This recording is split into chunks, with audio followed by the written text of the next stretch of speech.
Muling iginiit ng Department of Foreign Affairs na hindi totoo ang ulat na pinayagan umano ni Pangulong Rodrigo Duterte na bitayin si Mary Jane Veloso.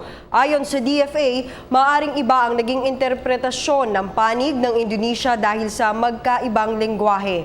Si Sweden Velado sa detalye. Mariing pinabulaanan ng Department of Foreign Affairs na pinayagan na ni Pangulong Rodrigo Duterte ang pagbitay sa Pilipinang overseas Filipino worker na si Mary Jane Veloso dahil sa pagbibigay niya ng go signal sa pamahalaan ng Indonesia kung saan nakapiit si Veloso sa salang drug trafficking. Gusto nating linawin na walang ganun sinasabi si President Duterte na binibigyan niya ng green light ng execution ni Mary Jane.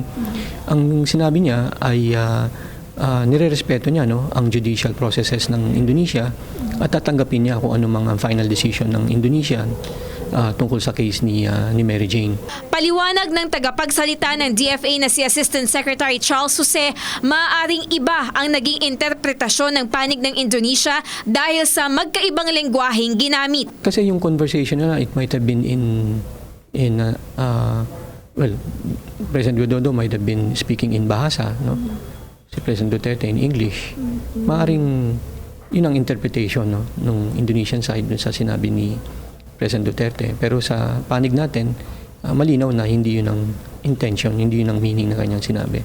Nagkaroon ng pagkakataong mag-usap ang dalawang leader ng lumipad pa Indonesia noong nakaraang Biyernes si Pangulong Duterte para sa kanyang unang official state visit doon. Samantala, nagpapatuloy pa rin ang usad ng kaso ni Mary Jane. Patong-patong na kaso ng illegal recruitment, human trafficking at estafa ang naisampa na laban sa illegal recruiter nitong si Maria Cristina Serio. Para sa PTV News, Sweden Velado. Ako po si Cathy San Gabriel. Subscribe na sa PTV YouTube channel. I-click lang po ang subscribe button.